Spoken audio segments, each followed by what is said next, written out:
Hello everyone, welcome to प्रहर IAS. तो आज का डेली न्यूज़ एनालिसिस शुरू करते हैं। तो सबसे पहला जो हम डिस्कस करने वाले हैं दैट इज समृद्ध स्कीम। समृद्ध स्कीम न्यूज़ में क्यों है कि ministry ministry of electronics and information technology, जो हम आईटी बुलाते हैं, उन्होंने लॉन्च किया है समृद्ध स्कीम। तो what is the full form of Samridh scheme? That is startup accelerator of MeitY for product innovation development and program. That is Samridh program. Samridh program है क्या? तो Samridh program will create a conducive platform for Indian software product startups to enhance their product and secure investment for scaling their business। तो ये startup को और आगे बढ़ाने के लिए और उनका जो जो इनिशियल फेज होता है उसको एनहेंस करने के लिए ये प्रोग्राम लाया गया है। The programme is being implemented by MeitY Startup Hub. तो ये इम्प्लीमेंट किसके द्वारा किया जा रहा है? That is MeitY Startup Hub. ये क्वेश्चन बहुत पूछा जाता है कि कोई भी स्कीम है वो किसके द्वारा लॉन्च की जा रही है। The government will start support startups and entrepreneurs in the most challenging phase which is initial risk phase. तो सब जो इनिशियल रिस्क फेज होता है वो सबसे चैलेंजिंग फेज होता है, जो स्टार्टिंग का फेज होता है, जब हम स्टार्टअप स्टार्ट करते हैं और उसको एक सफल स्टार्टअप बनने से पहले का जो फेज होता है that is initial risk phase. तो गवर्नमेंट वहां उसको सपोर्ट करेगी। The Samvad program will focus on accelerating 300 startups by providing customer connect, investor connect, and international expansion opportunities in the next 3 years. Customer connect यानी कि ज्यादा से ज्यादा customer तक पहुंचाना। इन्वेस्टर कनेक्ट दैट इज जो इन्वेस्टर्स हैं जो उसमें पैसा लगा सकते हैं उन तक गवर्नमेंट उन तक उसको स्टार्टअप को आगे फैलाएगी। And the end international expansion, अलग अलग कंट्रीज में, दूसरी कंट्रीज में भी उसको एक्सपेंड करने में हेल्प करेगी government. The Samriddhi scheme will focus on accelerating 300 startups by providing also an investment of up to 40 lakhs to startup based on their current valuation and growth stage will be provided through selected accelerator. It will also facilitate equal matching investment by accelerator on investor। और 40 लाख तक का जो investment होगा वो government देगी based on their current valuation. जो उनकी current valuation, किसी भी स्टार्टअप की जो करंट वैल्यूएशन होगी कि अभी वो कहाँ पर है, उसी के हिसाब से 40 लाख तक का इन्वेस्टमेंट गवर्नमेंट पहुंचाएगी। और उसके अलावा गवर्नमेंट के अलावा जो बाहर के एक्सप्लोरेटर और इन्वेस्टर हैं उस उनसे भी इन्वेस्टमेंट लेने के लिए गवर्नमेंट हेल्प करेगी। The programmes aim to further the Indian startup growth which has seen the emergence of 63 unicorns, making India the third largest unicorn hub globally with the total valuation of $168 billion। तो अभी तक हमने news में सुना है कि जो India में 63 यूनिकॉर्न्स इमर्ज हुए हैं लेटली। और यूनिकॉर्न्स क्या होते हैं? वो स्टार्टअप जिनकी वैल्यू $1 बिलियन से ज्यादा हो जाए या $1 बिलियन हो जाए उनको हम यूनिकॉर्न्स कहते हैं। तो हमने इंडिया में पिछले कुछ सालों में 63 यूनिकॉर्न्स बने हैं और इंडिया थर्ड लार्जेस्ट हब है ग्लोबली यूनिकॉर्न्स का। टोटल उनकी वैल्यू है $168 बिलियन। तो गवर्नमेंट और चाहती है कि ज्यादा से ज्यादा यूनिकॉर्न्स बने। Second one is cousin 21। Cousin 21 क्या है? हमने सुना होगा कि जैसे मिलिट्री डिप्लोमेसी होती है, मिलिट्री डिप्लोमेसी क्या होती है कि अलग अलग देशों की मिलिट्री के साथ हमारी मिलिट्री एक्सरसाइज करती है। तो ये जो काजिन है वो Indo Kazakhstan joint training exercise है, काजिन 21। तो as a part of military diplomacy and strengthen the growth strategic relation with Kazakhstan, fifth edition, यानी कि 4 बार पहले हो चुका है, this is the fifth edition, will be conducted at training node Aisha Bibi, Kazakhstan from 30 August to 11 September 2021। Kazakhstan कहाँ है? We can see in the map Uzbekistan, Turkmenistan, Kyrgyzstan, China, Russia and Caspian sea. ये map में आप देखें, map based question आते हैं उनके लिए बहुत हेल्पफुल होता है। तो ये है कि exercise the joint exercise joint training between both the armies which will boost the bilateral relation between India and Kazakhstan.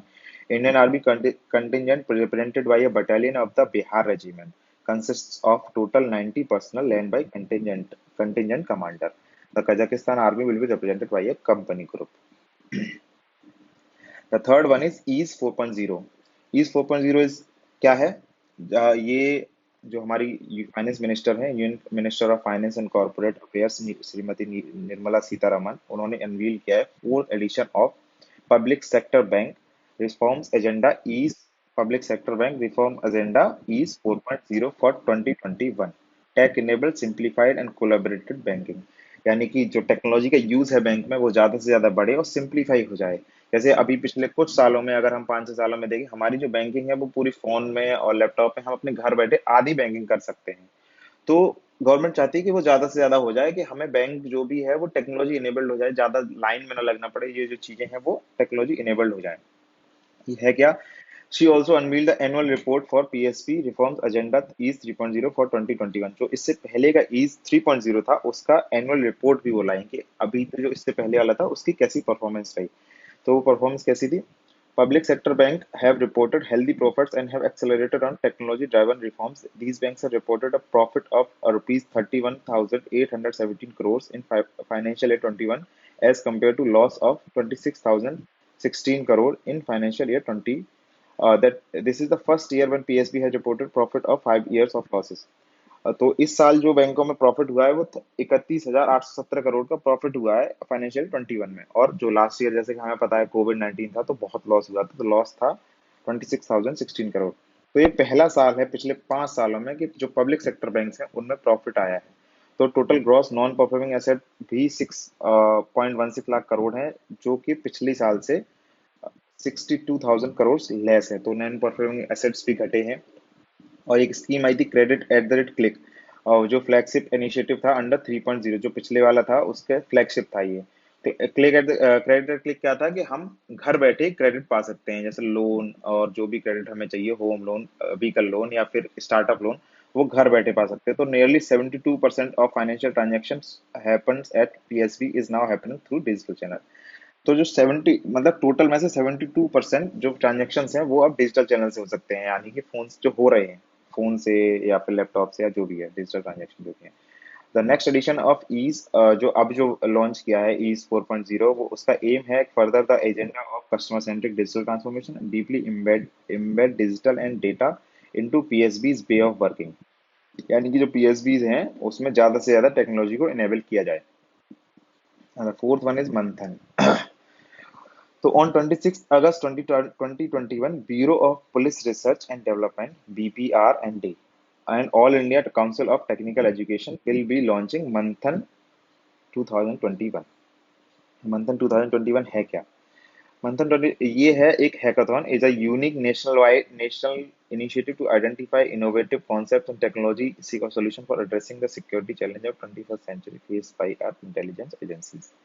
जैसे कि अभी हम देख रहे हैं न्यूज में आता है पेगासस और भी अदर चीजें हैं कि जो या ड्रोन से अटैक हो रहे हैं, कि जो हमारी सिक्योरिटी एजेंसीज हैं या जो भी है, जो अटैक्स का तरीका है वो बदल गया है, अब वो टेक्निकल हो गया है।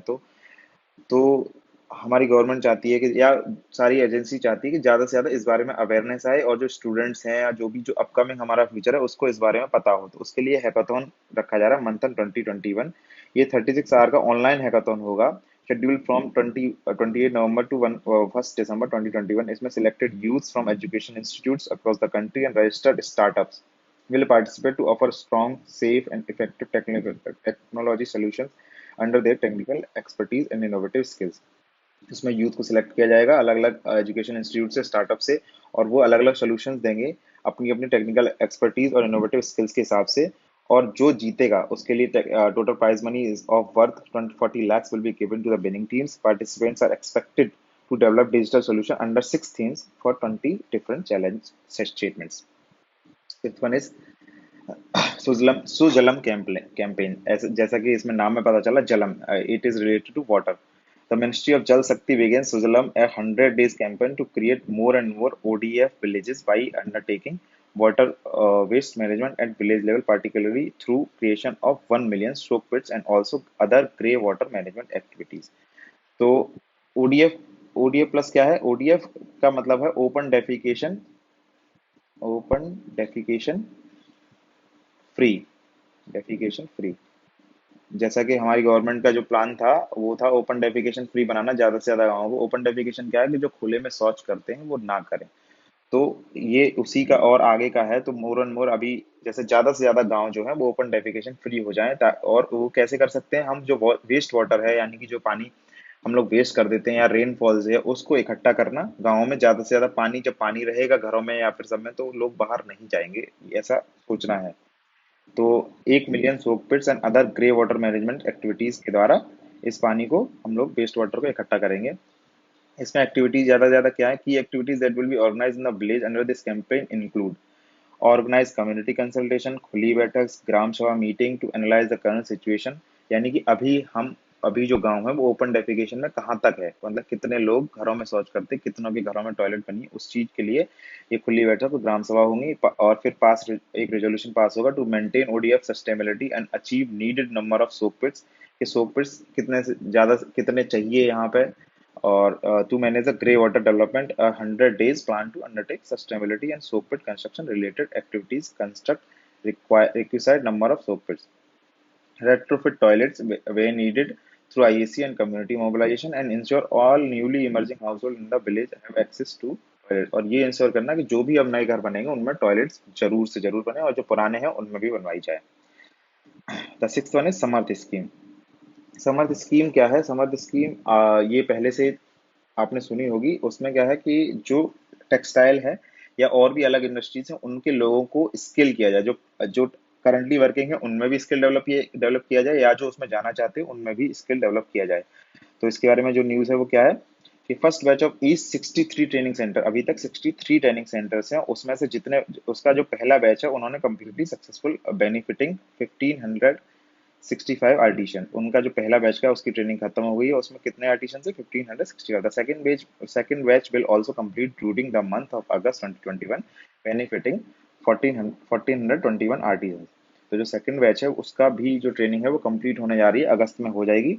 और जो उसमें कितने बेनिफिटिंग होंगे? 1421 artisan. Additionally 65 new handicraft training center are being established to scale up the training program so that the maximum number of artisans can be benefited। अभी 63 हैं और 65 न्यू हैंडीक्राफ्ट ट्रेनिंग सेंटर को बनाने का प्लान किया जा रहा है। इसकी फीचर्स क्या क्या हैं? समर्थ scheme is being implemented in association with state government agencies, sectoral organization of Ministry of Textile, Manufacturing Industries, industry association and MSME association. तो ये याद रखें क्योंकि क्वेश्चंस बनते हैं इससे। ये किसके द्वारा किया जा रहा है? State government agency, sectoral organisations of ministry of textile, manufacturing industries, industry association and MSME association. Formulated as per broad skilling framework adopted by Ministry of Skill development and entrepreneurship MSDE। तो इन्होंने जो skilling framework बनाया है उन उसको adopt करके ये formulate किया गया है कि क्या क्या उन्होंने एक चार्ट दिया हुआ है कि ये फ्रेमवर्क है, इसी के हिसाब से आप स्किल डेवलप करेंगे। कॉम्प्रोमाइज एंट्री लेवल स्किलिंग क्या होती है? जो बिल्कुल न्यू है उस फील्ड में, फ्रेश वर्कर्स। एंड अपस्किलिंग उनके लिए होती है जो एग्जिस्टिंग है, उनकी जो स्किल है उसको और ज्यादा अपग्रेड किया जाए। Mandatory placement of trainee 70% of entry level and 90% of upskilling under organisation sector. Mandatory placement है 70% है एंट्री लेवल पर एंड 90% है जो पहले से वर्कर हैं उनका अपग्रेड करने के बाद। Aadhaar enabled biometric attendance system and web based centralize management system for monitoring. तो जो बायोमेट्रिक अटेंडेंस सिस्टम है आधार बेस्ड है एंड सेंट्रल जो मैनेजमेंट सिस्टम है वो वेब बेस्ड है, ताकि जो भी जितना भी हो रहा है अपस्किलिंग उसको उसको कंट्रोल किया जा सके, उसको चेक किया जा सके। सेवेंथ न्यूज में जो अभी जो बहुत दिनों से न्यूज में है, missile silos in China। Satellite images have revealed that China is building at least 3 missile silo fields in Yemen, in Gansu province, near Hami in Xinjiang province, and at Hangin Banner Ordos city in Inner Mongolia। ये जो satellite image जो बहुत circulate हो रही है उसमें ये सीलोज बना रहा है अलग अलग जगह पर, जो चाइना है वो। तो इसके बारे में क्या न्यूज़ है? It appears China is constructed about 120 missile silos at Yemen, around 110 silos at Hami, and 29 in Hangin Banner field. Earlier this year, 16 silos were detected in People's Liberation Army। ये China की army का नाम है, people liberation army PLA, rocket force PLARF, Jilantai training area also in inner Mongolia. इससे पहले भी 29 जो 16 जो है डिटेक्ट की गई थी इस जगह पर। For several decades before these discovery in 2021, China operated only 20 missile silos for a DF5 liquid field intercontinental ballistic missile। इससे पहले जो अभी जो इतनी सारी जो डिटेक्ट की गई है, इससे पहले कई डिकेड्स तक चाइना केवल 20 मिसाइल silos थी, वो भी अपने D5 लिक्विड फील्ड जो इंटरकॉन्टिनेंटल बैलिस्टिक मिसाइल है उसके लिए यूज करता था। और जब अगर ये कंप्लीट हो जाएंगी जो डिटेक्ट की गई सैटेलाइट्स के द्वारा, on completion of ongoing work China could have 250 to 270 new missile silos, more than 10 times the number it had maintain for several decades. मतलब जो पिछले कई दशकों से जो उसको मेंटेन कर रहा था उससे कम 10 गुना ज्यादा की मिसाइल silos बढ़ जाएंगे। ये चाइना मिसाइल सिलोस क्यों बना रहा है, मतलब इसके क्या रीजंस हो सकते हैं? तो रीजन जो हो सकते हैं, पहला रीजन जो चाइनीज पॉलिटिकल साइंटिस्ट जो मतलब ऐसा बता रहे हैं कि ये चाइना का अटेम्प्ट हो सकता है, China's attempt to move towards a launch on warning nuclear posture. Launch on warning क्या होता है कि अगर हमारा जो एडवर्सरी है, जो हमारा एनिमी है, अगर वो कोई भी मिसाइल हमें छोड़ता है, तो मिसाइल जैसे ही डिटेक्ट होगी, जो हमारा मिसाइल डिटेक्शन सिस्टम होता है, जैसे ही डिटेक्ट होगा तो वो तुरंत के तुरंत हमारी इधर से भी मिसाइल वो लॉन्च हो जाएगी। तो सीलोज इसके लिए बहुत काम करते हैं कि कोई भी अगर आता है तो जब तक वो एनिमी की मिसाइल हमारे टारगेट पर आए, उससे पहले हमारी मिसाइल उसको खत्म कर दे। सेकंड क्या है, it enables China to achieve its goal of increasing its nuclear warhead stockpiles. जो चाइना का गोल है कि हम जो न्यूक्लियर का वॉरहेड है उसका सबसे ज्यादा उसके पास का, ऐसा चाइना का गोल है। तो हो सकता है चाइना उसको अचीव करने के लिए करना चाह रहा हो। The third guess is that China could use this silos at decoys. Decoys क्या होता है कि चाइना अपने जो नेबर्स है या जो वर्ल्ड में जो भी उसके जो कॉम्पिटिटर्स हैं उनको इंटिमिडेट करना चाहता हो, उनको डराना चाहता हो कि चाइना के पास इतना है तो चाइना से वॉर ना करे या चाइना से हम कंपेयर नहीं कर सकते। ऐसा हो सकता है, ऐसा ये तीन रीजंस माने जा रहे हैं जो जो भी पॉलिटिकल साइंटिस्ट हैं या जो भी लोग हैं उनके द्वारा कि ऐसा हो सकते हैं ये reasons. The third one is fair and remunerative price, FRP. FRP क्या होता है? एफआरपी गवर्नमेंट हर साल डिक्लेयर करता है कुछ क्रॉप्स के लिए, और मोस्टली जो जो सबसे फेमस क्रॉप है वो है शुगर केन। शुगर केन के लिए एफआरपी गवर्नमेंट हर साल वो डिसाइड करता है। तो अभी cabinet committee of on economic affairs had approved fair and remunerative price of sugar cane for sugar season 2021-22 October September at ₹290 per quintal और for basic recovery rate of 10%। तो cost of production जो इस बार की है वो बताई जा रही है, जो 21-22 सीजन की है, वो 155 पर क्विंटल है। कॉस्ट ऑफ प्रोडक्शन क्या होता है? जितना रुपया लगा एक कुंटल शुगर केन को प्रोड्यूस करने में, तो वो कॉस्ट है 155। और एफआरपी कितनी डिसाइड की गई है? 290 per quintal at the recovery rate of 10%, और ये 87.1%, यानी कि जो तुम्हारा कॉस्ट ऑफ प्रोडक्शन है उससे 87.1% ज्यादा है। यानी कि thereby giving the farmers a return of much more than 50%, मतलब 50% जो उसकी कॉस्ट है उससे ज्यादा गवर्नमेंट उनको देना चाह रही है इस बार। The FRP approved shall be applicable for purchase of sugarcane from the farmers in the sugar season 2021-22 starting with effective from 1st October। जो 1st October 2021 के बाद जो भी शुगर केन आएगा उसको इस एफआरपी पर लेना होगा, जो भी शुगर मिल्स हैं उनके द्वारा। FRP has been determined on the basis of recommendation of commission of for agricultural cost and prices and after consultation with state governments and other stakeholder. FRP decide कैसे गई है? ये जो commission for agriculture cost and prices जो है CACP, इसने recommend किया है, और जो स्टेट गवर्नमेंट्स हैं और जो अदर स्टेक होल्डर्स हैं उनसे डिस्कस करने के बाद एफआरपी डिसाइड की गई है। तो आज के लिए इतना काफी था। Thank you for listening up and please like and subscribe and share the channel so that it can reach to more and more students. Thank you so much.